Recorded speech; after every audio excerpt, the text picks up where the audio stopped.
Salve, salve, galera! Sejam todos bem-vindos aqui à Nova Concursos. Eu sou o professor Fábio Augusto, professor de informática.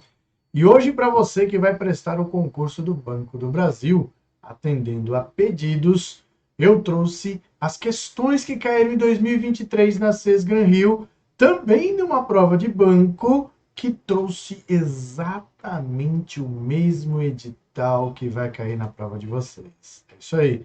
Então a gente já vai ter o perfil do que a Sesgran Rio planeja para esta prova aí de vocês agora, né? Já em abril, não é isso? Então, vamos analisar com calma todas as questões que estão ali. Eu separei também algumas especiais que caíram nas outras provas do Banco do Brasil, as provas C, as provas A. Então, vamos ver o que eu separei aí de bom para você. Mas antes de mais nada, deixa eu dar uma boa noite especial aí para a galera que está presente aí na nossa live. Olha só. Boa noite aí, Andrés, Sheila, Gerson, Erenilson, Felipe, Ismael, aqui de São Paulo, Ronaldo de Imperatriz, aí, ó, no Maranhão, Cristina, Amanda, Wagner, ó, lugar bom em Maceió, Alagoas, show de bola, hein? Olha só o José aí de Varginha, e entre muitas outras pessoas que já estão aqui. Salve, salve, galera! Sejam todos muito bem-vindos, obrigado pela presença. E sem mais delongas, vamos ao que interessa? Vamos aí à nossa live de Gabaritando o Banco do Brasil. É isso aí. Então vamos lá. Informática Sesgran Rio. Então, mais uma vez, deixo para vocês os meus contatos interativos. Quem ainda não me segue no Instagram, gente, vai lá, não custa nada. @Fábio Aus. Quem ainda não é inscrito no meu canal do YouTube, também não custa nada. É só ir lá, Fábio Augusto Informática, se inscrever, assistir às dicas que são valiosas aí para sua prova. Assista às dicas para que o YouTube comece a sinalizar eu como professor de informática e comece a divulgar o meu trabalho aí para toda a internet. E também deixo o meu WhatsApp, se você puder aí no caso mandar sugestões, dúvidas, elogios, pode mandar que eu vou ter o maior prazer em responder. Só não posso dar aula pelo WhatsApp, tá bom? Mas responder dúvidas eu posso sim sempre que estiver. Beleza? Então vamos ao que interessa. Vamos lá, a nossa questão. Olha aí, galerinha. Então, ó, ano 2023. Quem é a banca? Sesgran Rio. Quem é, aí no caso, o órgão? É a Banrisul. É isso aí, a prova da Banrisul teve exatamente o mesmo conteúdo de vocês, tá? E eu trouxe justamente essas questões que são as mais recentes. Não existe outras questões mais recentes que não sejam essas aí que eu estou trazendo para você. Então, quer dizer, hoje você tem aí total, vamos dizer assim, direção para aquilo que você precisa estudar, né? Ou reforçar os seus estudos, uma vez que nós estamos na reta final aí da prova do Banco do Brasil. Então vamos lá, gente. Considere um computador que utiliza o sistema operacional Windows 10 e no qual o botão esquerdo do mouse está configurado como o botão principal. Um usuário desse sistema operacional deseja criar um atalho na área de trabalho para a página inicial do sistema de webmail da empresa. Para abrir o assistente que auxilia na criação de atalhos por programas locais ou de rede, arquivos, pastas, computadores ou endereços na internet, esse usuário precisa a. Clicar com o botão esquerdo do mouse na área de trabalho, selecionar a opção Novo e em seguida selecionar a opção Atalho. B. Clicar com o botão direito do mouse na área de trabalho, selecionar a opção Novo e, em seguida, selecionar a opção Atalho. C. fazer um duplo clique com o botão esquerdo do mouse na área de trabalho e selecionar a opção atalho e em seguida selecionar a opção endereços na internet. D. Fazer um duplo clique com o botão direito do mouse na área de trabalho, selecionar a opção atalho e em seguida selecionar a opção endereços na internet. E fazer um duplo clique com o botão direito do mouse na área de trabalho e selecionar a opção assistentes e em seguida selecionar a opção atalho. Então aqui a gente tem uma questão típica de concurso público que explora os elementos que podem ser criados na área de trabalho a partir do quê? A partir das ações com o clique do mouse. Não é? Então, questões que cobram ali para a gente, como que eu faço para abrir uma nova pasta, como que eu faço para criar um novo atalho, que é o nosso caso aqui, é muito recorrente, isso sempre aparece nas provas de concurso de modo geral. Não é uma característica apenas da Sesgran Rio, né? Então, se trata de uma situação típica, né? E, vamos dizer assim, até retórica em relação às questões de concurso público. Certo? Então, o que eu vou fazer aqui com vocês? Eu vou demonstrar, né? Já que todo mundo já colocou aí a opinião, né? Qual que é a alternativa que você julga qual é a correta, eu vou trazer para você a opção que a gente tem na área de trabalho do Windows 10, que permite que a gente possa, no caso, criar não só atalhos, mas também outros elementos que você queiram que sejam carregados. Perfeito? Então, olha só, o que eu vou fazer? Vou compartilhar aqui a minha tela, certo? E aí você já está enxergando o meu Windows 10. E da mesma maneira, né, que pode ser feito no Windows 10, também pode ser feito no Windows 11. Não há nenhum tipo de segregação em relação a isso. Quando eu clico com o meu botão esquerdo do mouse na área de trabalho, em qualquer ponto da área de trabalho, nada acontece. Viu, gente? Botão esquerdo é o botão principal, tá? O botão principal é para selecionar. Ó. Você está vendo que eu estou selecionando os itens aqui, ó? À medida em que eu vou clicando uma única vez, eu estou selecionando. É para isso que serve o botão esquerdo. O botão direito é o botão que traz ali para a gente o que a gente chama de menu de contexto. O que é o menu de contexto? É um menu que aparece quando você clica com o botão direito do mouse. E aqui na opção novo, ele traz para a gente vários elementos que podem ser ali, no caso, associados. Vou aumentar o meu zoom aqui para você acompanhar. Olha lá. Você já está vendo aí, ó.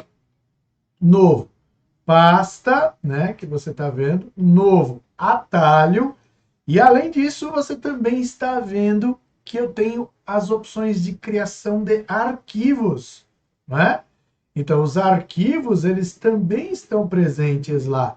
Então, eu posso criar um documento do Word, eu posso criar um documento, né, de texto do WordPad, eu posso criar, enfim, até mesmo uma planilha do Excel. Então, tem vários elementos que podem ser associados quando eu clico com o botão direito do mouse na opção Novo.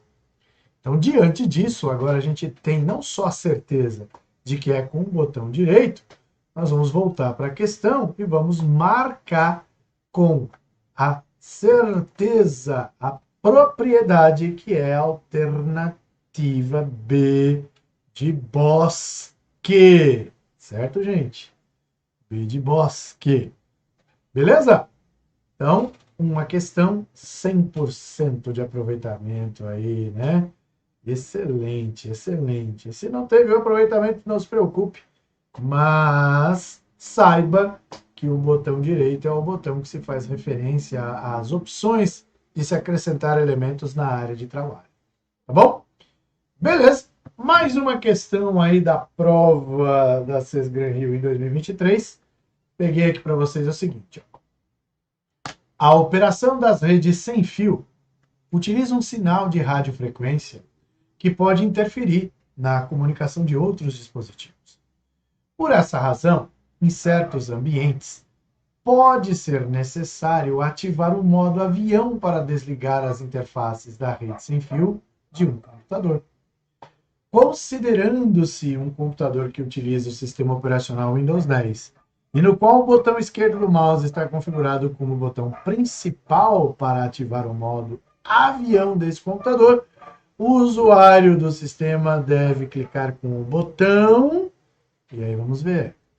A alternativa A diz que é com o direito do mouse no ícone da rede sem fio da barra de tarefas e em seguida clicar com o botão esquerdo do mouse na opção abrir configurações de rede e internet e depois selecionar a opção modo avião. No B, ele diz o seguinte, ó, clica com o botão esquerdo no ícone de rede sem fio da barra de tarefas e em seguida clicar com o botão direito do mouse na opção abrir configurações de rede e internet e depois selecionar a opção modo avião. No C, ele diz o seguinte, direito do mouse no ícone da rede sem fio da barra de tarefas e depois clicar com o botão direito do mouse no modo, no botão modo avião. Na alternativa dele diz esquerdo do mouse no ícone da rede sem fio da barra de tarefas e depois clicar com o botão esquerdo do mouse no botão modo avião. E no ele diz esquerdo do mouse no ícone de rede sem fio na barra de tarefas e depois clicar com o botão direito do mouse no botão modo avião. Então, para a gente descobrir qual que é a alternativa, claro que nós vamos pôr em prática aqui, essas ações. Então, vamos lá. Primeira coisa, meu Windows 10 já está aí aberto com vocês. Eu vou ampliar aqui o meu zoom e ir lá embaixo na minha rede, tá? Olha lá. Não estou com a minha rede sem fio ali habilitada, mas eu estou com a minha rede de conexão com fio, onde o ícone está lá. Então, o que acontece? Se eu clicar com o botão direito do mouse, ele vai trazer ali para mim solucionar problemas e abrir configurações de rede e internet. Se eu clicar aqui com o botão esquerdo, ele vai abrir um monte de coisa, né? Então, por exemplo, vamos clicar e aí a gente vai ver. Ele vai abrir um monte de coisa aqui, né? Então ele traz aqui os status, conexão de escada, o modo avião, inclusive, que existe aqui dentro dessas opções. Mas eu não tenho esta alternativa aqui na questão. Olha só. De clicar com o botão direito do mouse e em seguida ir na opção de modo avião. Vamos voltar lá para você ver? Isso não está presente. Ó, o que eu tenho aqui presente? Eu tenho presente botão direito do mouse e em seguida botão esquerdo do mouse na opção abrir configurações, que seria a alternativa A. A gente já pode riscar que a alternativa A não existe. A alternativa A aqui já era. Certo? Deixa eu ver o outro com o botão direito do mouse. Botão direito do mouse e depois com o botão direito do mouse no modo avião. Aí não dá, eu teria que apertar com o botão esquerdo. E agora sobrou os esquerdos, não é isso? Então, esquerdo, esquerdo, esquerdo. Vamos lá agora. Voltando, então, para o senhor Windows 10. Agora a gente volta para cá. A gente fecha aqui as configurações. E aí eu vou lá. Botão esquerdo. Vamos lá, deixa eu ampliar o zoom aqui novamente para você acompanhar. Você não perder nada. Aqui na minha aula você não perde absolutamente nada. Clicando com o botão esquerdo, que é o botão principal. Vamos ver até mais para cá para você ver. Ó. Cliquei. Ele abre as opções. E ó, o que aparece aqui, ó? Modo avião. É só eu clicar com o botão esquerdo novamente no modo avião, que eu habilito esta, vamos dizer assim, ferramenta presente no nosso computador. Perfeito? Então, tirando o zoom aqui novamente, voltando para a questão, ficou muito simples agora você acertar, né? Então, nas outras opções, ele diz ali na alternativa B, ícone da barra sem fio, clicar com o botão direito do mouse, não vai rolar, porque ele não vai trazer aqui abrir configurações. Quando eu clico com o botão principal, ele não abre esta ação. No D, esquerdo, esquerdo, ok. E no E, botão esquerdo e depois botão direito. Aí não rola. Portanto, alternativa correta, alternativa D. Certo, galera? Então, ó, você está vendo que a CES Gran Rio, nessa prova em 2023, deu uma atenção especial nos elementos da área de trabalho. Então, apareceu ali no edital área de trabalho. Então, pode ser qualquer coisa voltada à área de trabalho, inclusive aos ícones que aparecem lá. Então, a gente tem que ficar atento a isto. Certo? Belezinha? Agora vamos para mais uma questão que caiu nessa prova de escriturário aí de 2023 na Banrisul. Ó, uma planilha está sendo editada no Excel do Microsoft Office 365 por vários coautores simultaneamente. Um dos coautores deseja fazer uma classificação e uma filtragem nos dados da planilha sem afetar o trabalho dos demais coautores e sem ter que fazer uma cópia da planilha. Para isso, esse coautor deve selecionar o menu. Primeira coisa, aqui, galerinha, a gente tem que lembrar que o pacote Office mencionado é o Office 365. O Office 365, ele trabalha de maneira colaborativa. Tá? E no seu edital, ele traz ferramentas colaborativas. O que vem a ser ferramentas colaborativas? Ações que dê para você trabalhar de forma que a equipe possa integrar ali, no caso, um arquivo ou um conjunto de arquivos ou uma plataforma, que no caso pode ser o Microsoft Teams. Então, quer dizer, todos esses elementos estão ali enquadrados em ferramentas colaborativas. Tá? Então, o que ele está falando? Ele está falando o seguinte, que o Excel ele tem vários coautores. O que são coautores? Pessoas que podem, ali no caso, acrescentar elementos ao documento. Tá? Então, eles podem acrescentar elementos ao documento, mas todos eles vão aí, no caso, acompanhar as alterações. Só que o que está sendo trazido aqui? Uma situação tipo fora do padrão. O que seria a situação fora do padrão? Um dos coautores deseja fazer uma classificação sem afetar o trabalho dos demais coautores e sem ter que fazer uma cópia para ele. Como isso é possível? Aí nós vamos abrir o Sr. Excel para poder entender como que isso é possível. Tá? Então vamos lá. Vou aqui compartilhar com vocês o Excel, certo? Então, Excel já está aí aberto com vocês. Eu vou pegar aqui assim, ó. Um documento em branco mesmo. Ok? E nesse documento em branco mesmo, eu preciso fazer aqui uma ação. Tá? Essa ação eu tenho que fazer com que este modo de exibição de planilha aqui fique ativo. Tá vendo aqui, ó? Vou dar um zoom lá. Esse modo de exibição só fica ativo se o meu documento ele estiver de maneira colaborativa. Como o meu documento vai estar de maneira colaborativa? Eu preciso salvar esse documento onde? Na nuvem. Eu preciso salvar no OneDrive. Vou colocar aqui, ó, coautores, para ficar mais fácil. Tá? Então, ele vai salvar lá. Salvando. Beleza. Olha só o que aconteceu. Automaticamente, ele já habilitou para mim aqui, ó, uma opção. Tá vendo só? E aqui, quando eu coloco o meu mouse em cima, aqui, ó, ele fala um novo modo de exibição da planilha. E olha que bacana. Imagine que aqui eu tivesse várias coisas aqui escritas, né? Vamos só colocar aqui um blá blá blá. Pronto. Certo? Se eu fizer aqui um novo, ó, ele abriu aqui, ó. Esse aqui é como se fosse um novo. Tá? Ó, você está em modo exibição. Quando você estiver em modo exibição na planilha, não verá a classificação ou filtragem de outras pessoas, mas verá todo o resto. Então eu posso trabalhar da maneira que eu preciso, exatamente como, no caso, a questão está pedindo. Tá vendo só? Então é dessa maneira. Aí eu posso continuar, né? Posso continuar, vou sair da guia aqui, pronto.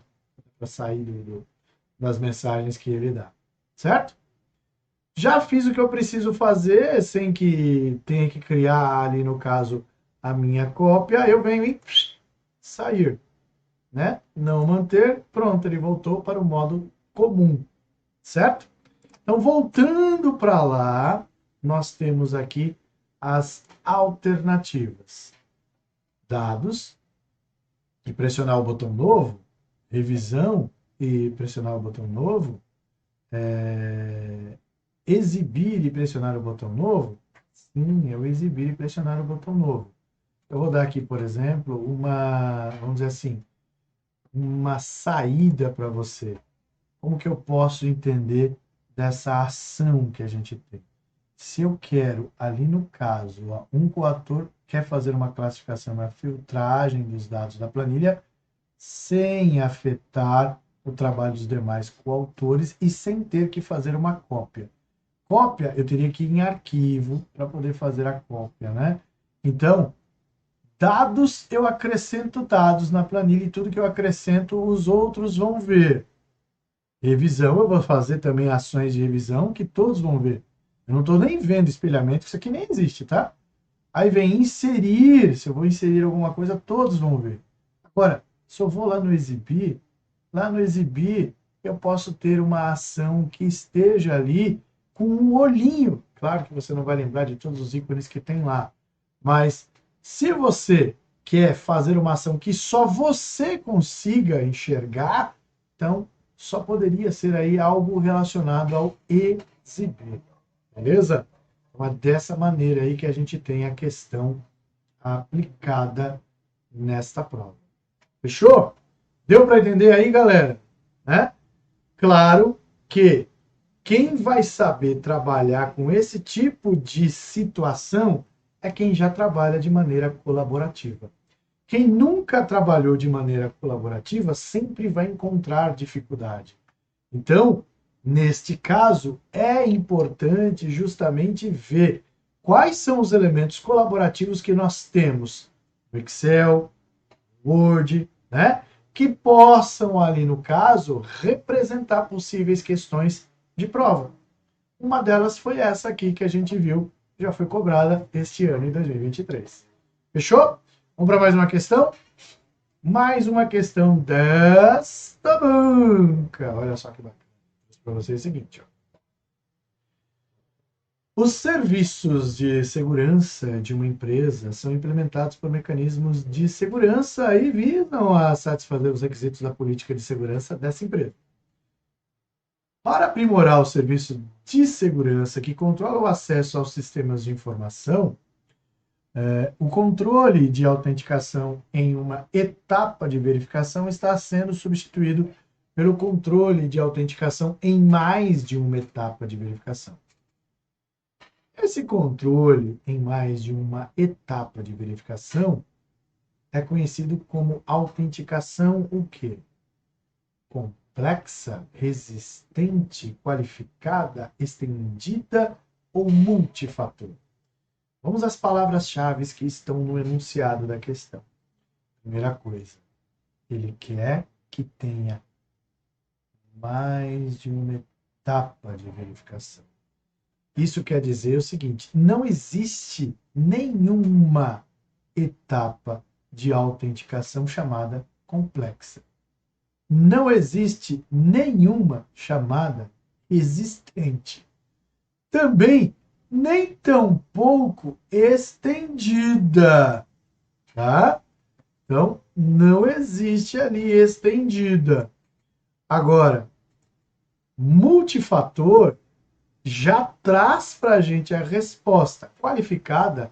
A autentificação qualificada é aquela que você consegue se registrar e ser autenticado. É uma comum. Agora, multifator é que eu tenho mais de uma autenticação, não é? é um login que tem várias etapas. É o que acontece com o nosso Gmail, né? O Gmail trabalha dessa maneira. Então, quando o Gmail trabalha dessa maneira, você já sabe ali que se você não está num computador conhecido, ele vai pedir o quê?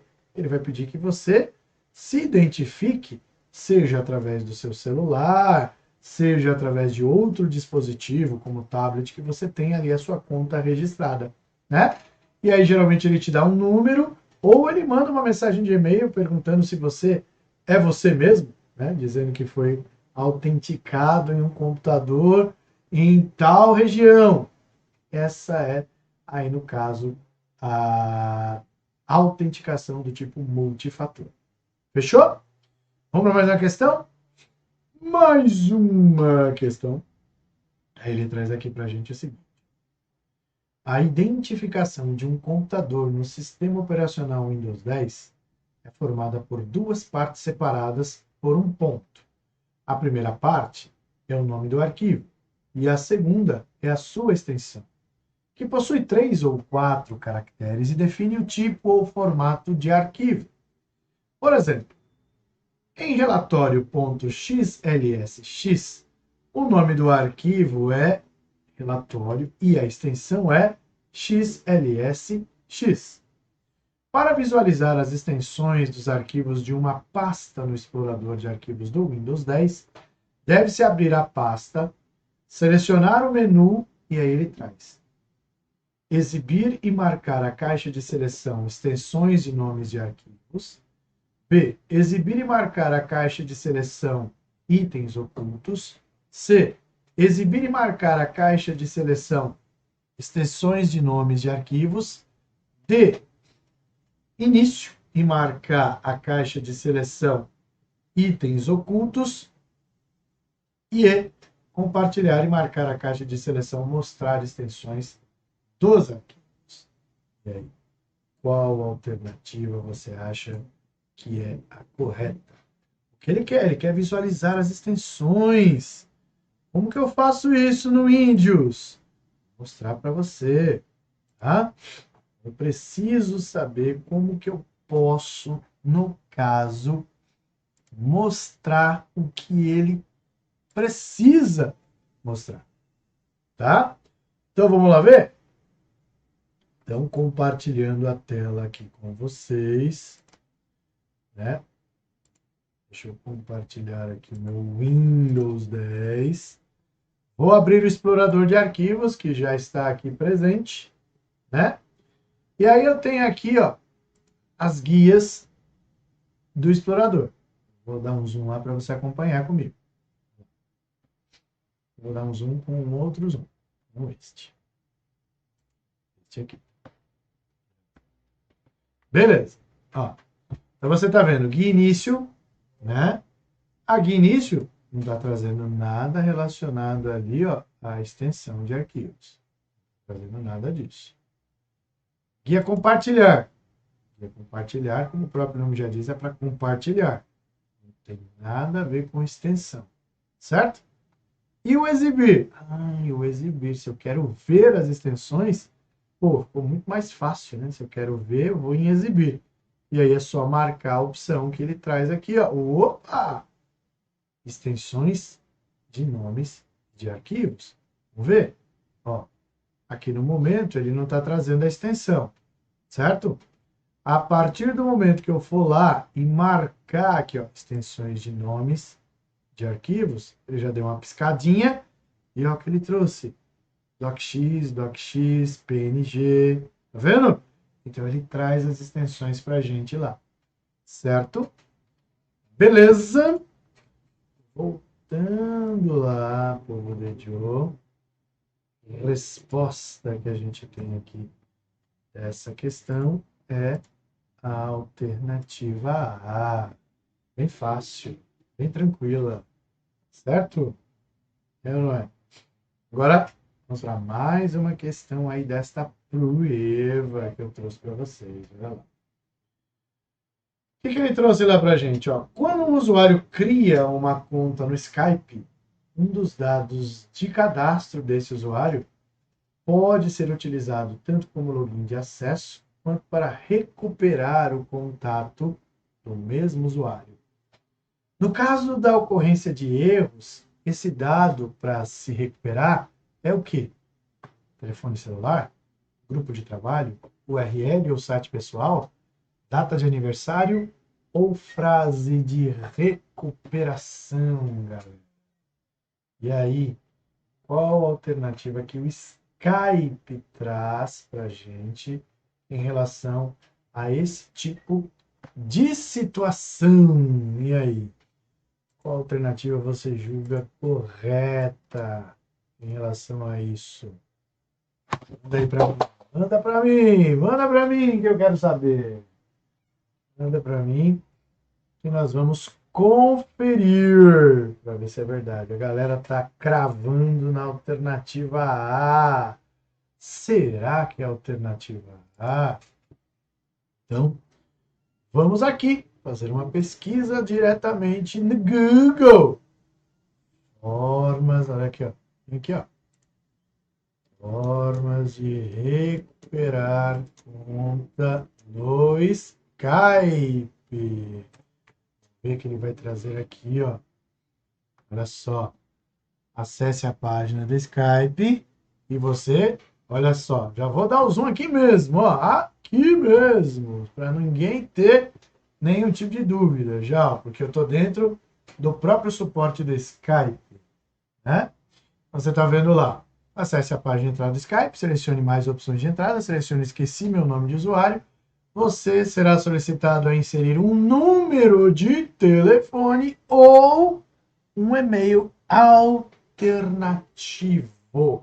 Então, ou o número do telefone ou o e-mail alternativo. Então, quer dizer, não existe nenhuma outra opção que não seja essas duas. Então, voltando lá para a questão, né? Grupo de trabalho, URL, data de aniversário, frase de recuperação, nada disso aí é, vamos dizer assim, importante.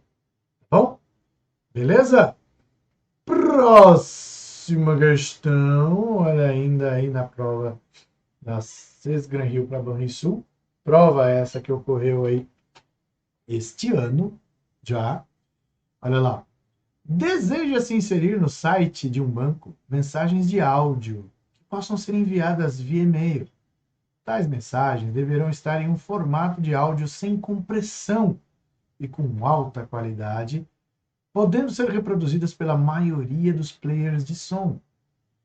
O formato de áudio que atende às especificações apresentadas é... Aí olha só como é fácil essa questão.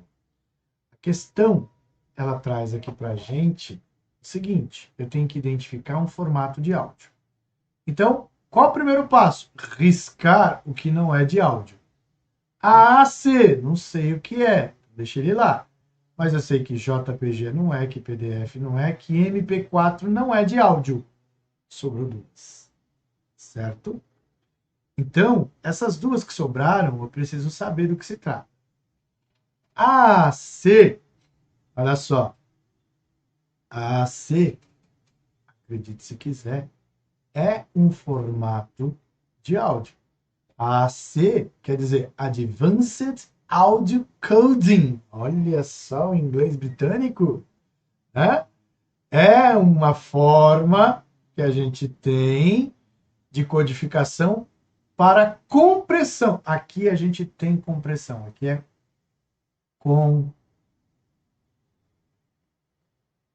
compressão e perda, né? De dados, né? Vamos dizer assim, de dados, qualidade, vamos falar assim. Ele não quer, ele quer que seja assim, ó, com alta qualidade. Então não pode ser essa bodega aí não, de jeito nenhum. Então sobrou o tal do Wave, né, que é o WAV.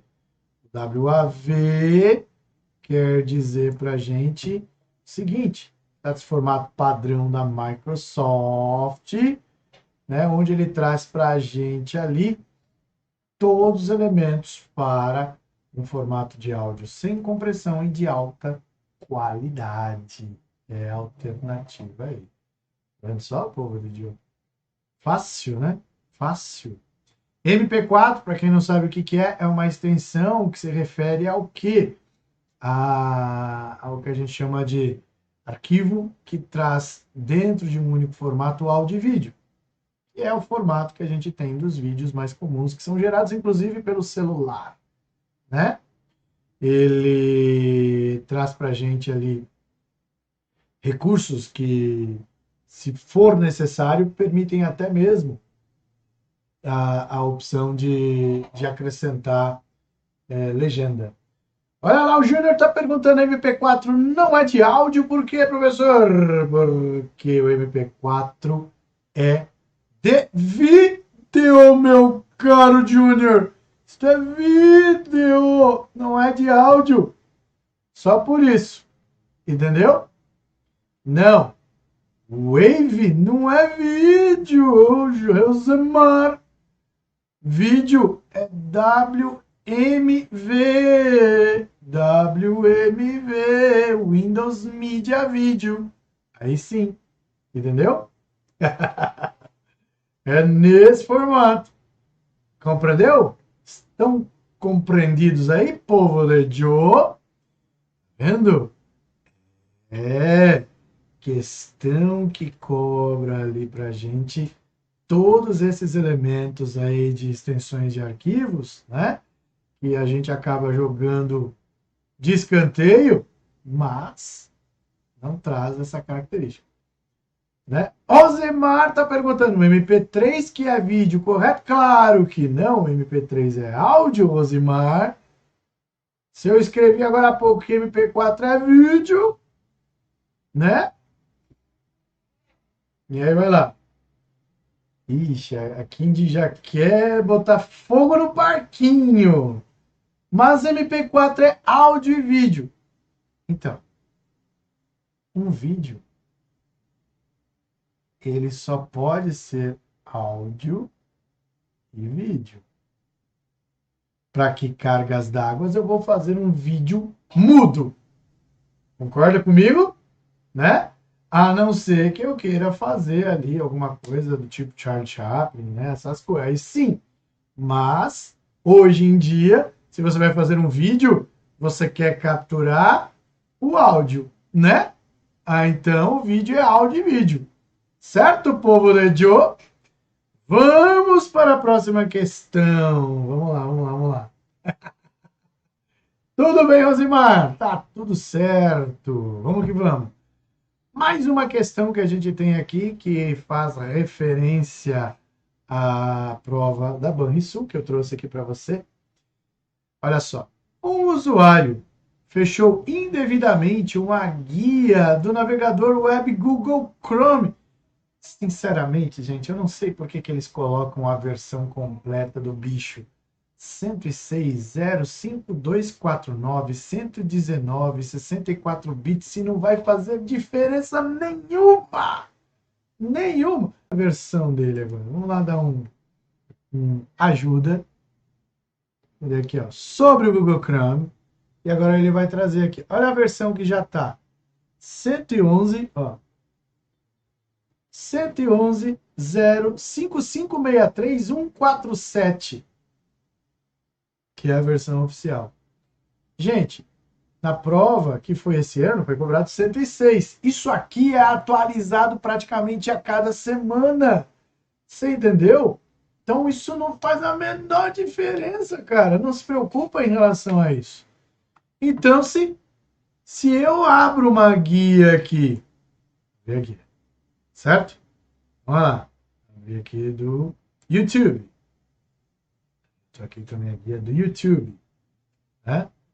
Aberta aqui. Olha lá que tá rolando aqui, gente, a nossa aula. Aí eu acidentalmente fecho. E aí, Ctrl Shift T, reabro.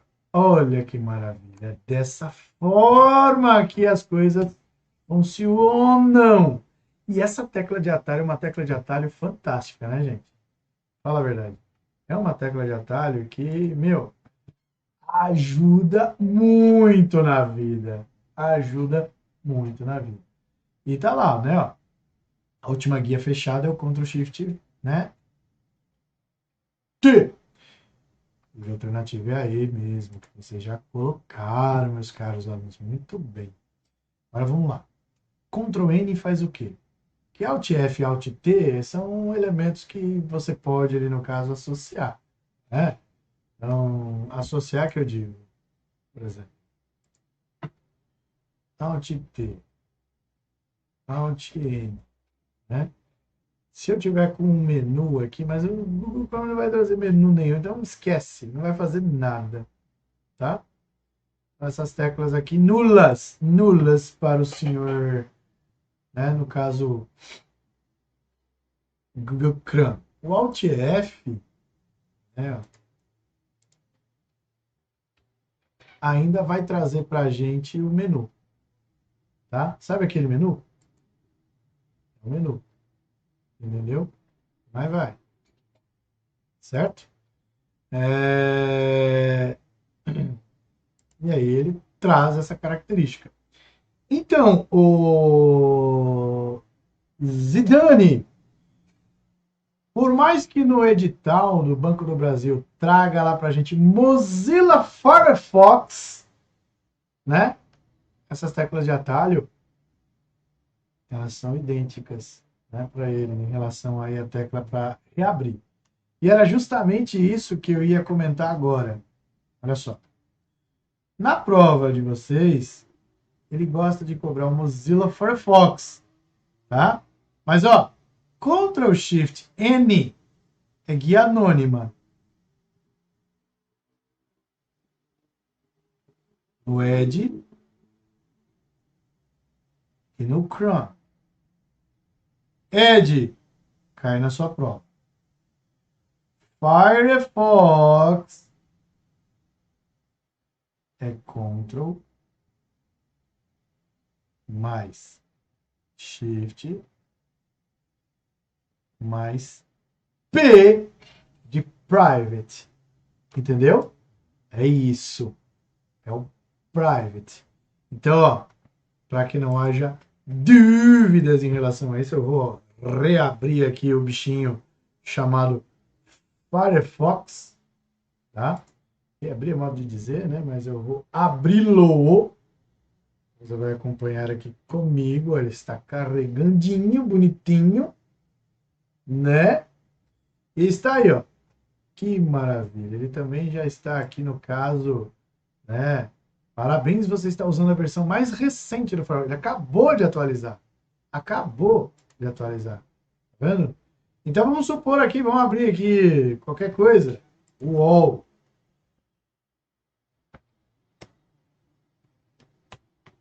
Abri o UOL. Fechei o UOL.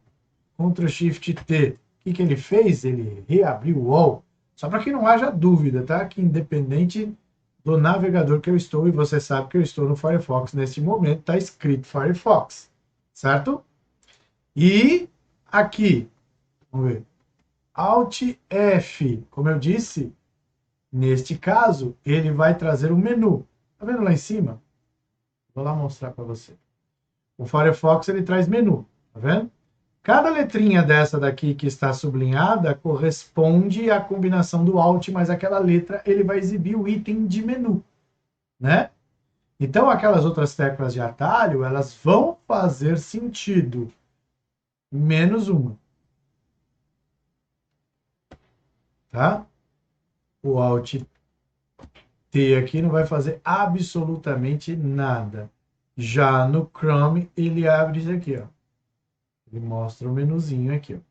E a janela privativa, como eu disse para vocês, que é a principal diferença entre os navegadores. Aqui, ó, você está vendo que é Ctrl Shift P. Tá vendo só aqui, ó? Ctrl Shift P. Beleza? Tranquilo? Muito bem, meus queridos alunos. Então já deu para ter essa sacada aí em relação aos navegadores. Voltando para a questão, deixa eu ver se tem alguma outra dúvida aqui em relação às teclas de atalho. Ctrl Shift T, Ctrl T, Ctrl J, Ctrl H, todas as teclas de atalho, elas estão ali relacionadas em questões de prova, tá? Então você já sabe, Ctrl H é o quê? O histórico, né? Ctrl H é o histórico. Ctrl J é o histórico de downloads. Ctrl T é para abrir uma nova guia, né? Então, para quem ainda nunca viu essas teclas de atalho em ação, coloque em prática para que você veja acontecer. Aí você não vai ser obrigado a decorar. Você vai ter ali, no caso, a tecla de atalho, né, com uma referência visual. É para isso que funciona. Tá bom? Certo? Beleza? E vamos para mais uma questão que eu separei aqui para você. Olha lá. Agora eu trouxe a prova do Banco do Brasil mesmo. Só que é aquela prova do tipo C. Prova tipo C é a prova que muita gente não fez, né? A grande maioria das pessoas fizeram a prova do tipo B, certo? A prova do tipo C e a prova do tipo A trouxe questões ali diferentes que eu aconselho você aí, no caso, dar uma olhadinha, tá bom? Então, ó, questão aqui da prova do Banco do Brasil trouxe para a gente o seguinte, ó, ao chegar para seu primeiro dia de emprego no banco, um novo gerente de TI percebeu que era demandado muito esforço no setor para controle do número IP de cada computador, o que causava também alguns erros por uso múltiplo do mesmo IP nas redes. Percebendo uma oportunidade de melhoria, o gerente decidiu que os computadores passariam a obter automaticamente o número de IP por meio do protocolo. Aí você tem lá DHCP, DNS, HTTP, IMAP ou SMTP. E aí? Qual alternativa é a correta? Será que você domina esse assunto de rede de computadores? Sim ou não? Se você não domina, chegou o momento de você conhecer, tá? Seguinte, o que acontece? Na sua casa, você tem um negocinho chamado roteador. Esse negocinho chamado roteador, ele é utilizado para compartilhar a internet com outros equipamentos, por exemplo, um PC, um seu celular, né? Com, aí no caso, a sua TV Smart e com seu vizinho, você não sabe, mas ele está roubando seu sinal de internet, tá? Beleza. Aí o que acontece? Acontece o seguinte, cada equipamento recebe ali o endereço de IP. P, P, P, e até seu vizinho recebeu o endereço de IP, por que não? O que acontece? Acontece o seguinte, esse endereço de IP, ele é cedido automaticamente para os equipamentos que sabem a senha do roteador. E como que isso é possível? Porque dentro do roteador nós temos um protocolo chamado DHCP. DHCP significa protocolo, vou falar em português, protocolo de controle dinâmico de host. O que é um protocolo de controle dinâmico de host? Host é, vamos dizer assim, o convidado, o hóspede, é o cara que está conectado, né, ao nosso roteador, ele é o hóspede. Então, o roteador, uma vez que ele é hóspede, ele cede o endereço de IP. Então, a gente pode, a grosso modo, colocar na nossa cabeça que ele distribui IPs dinamicamente.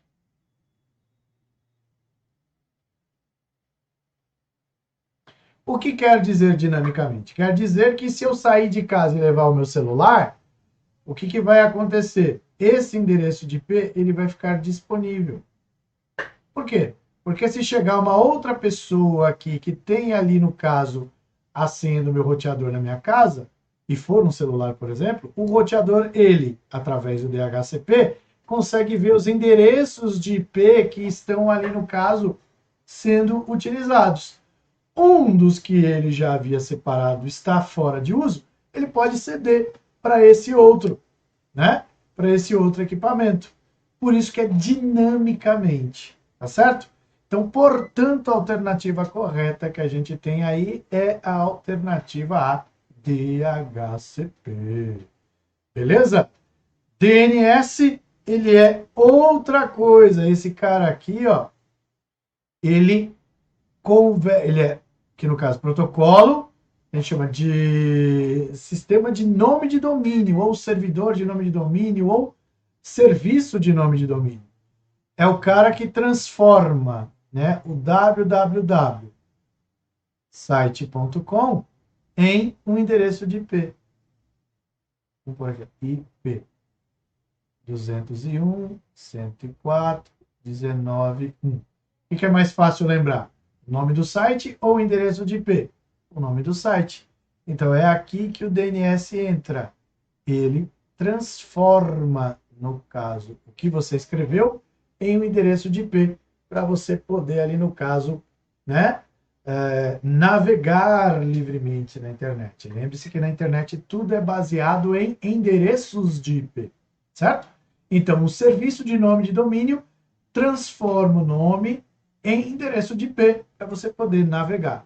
Tanto é que você já deve ter visto, né, no seu navegador, se você escreveu errado o endereço, ele fala: houve um problema no DNS, verifique se o endereço está escrito corretamente ou o servidor está fora do ar.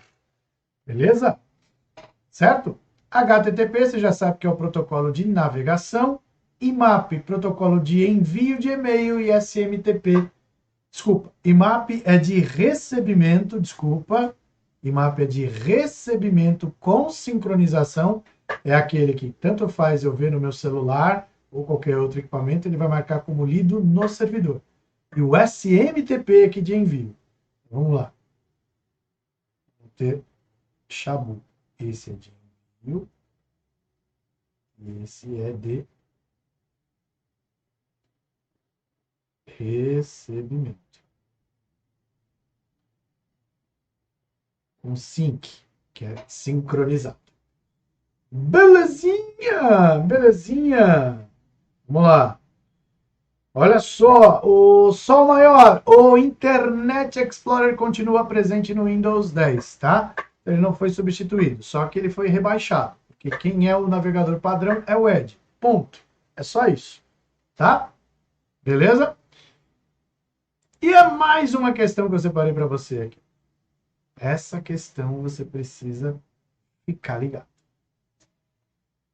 Prova C do Banco do Brasil, ele trouxe assim, ó, os sistemas interativos que provêm inteligência de negócio, BI ou Business Intelligence em uma organização são utilizados por seus gestores para exploração de dados sumarizados para compreensão e inspiração na solução de problemas, correção de dados diretamente em sistemas transacionais, configuração do controle de acesso aos dados de cada transação da organização, encadeamento das atividades de um processo de trabalho da organização ou coordenação da execução de transações distribuídas. Primeiro, na alternativa A, quando ele fala exploração de dados sumarizados para compreensão e inspiração na solução de problemas, é exatamente o que os sistemas que a gente chama de BI, que são Business Intelligence, fazem. Esses sistemas, eles utilizam ali no caso, né, através dos seus sistemas interativos, informações sobre o desempenho da organização. Ele vai identificar padrões, tendências e mensurando os impactos de decisões que já foram tomadas anteriores, fazendo uma análise para uma decisão futura. Porém, é uma inspiração. Ele não vai trazer ali no caso para você a solução, tá? A solução ou a determinação da ação é do cara que vai aplicar. A alternativa B, então quer dizer, a alternativa A está correta. A alternativa B está errada por quê?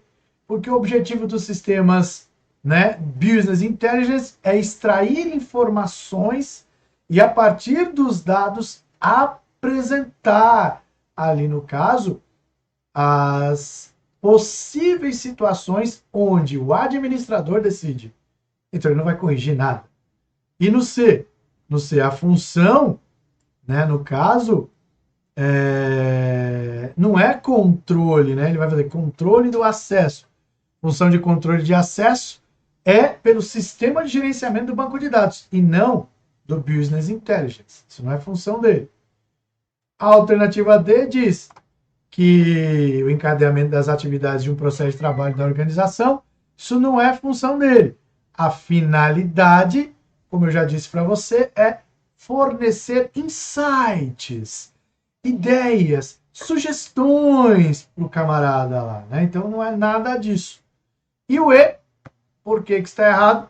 Está errado porque a função de coordenação, né, não é do Business Intelligence, não é função dele. Isso são dos sistemas de integração de bancos de dados. Certo? Beleza, povo de Joe? É dessa maneira aí que a gente tem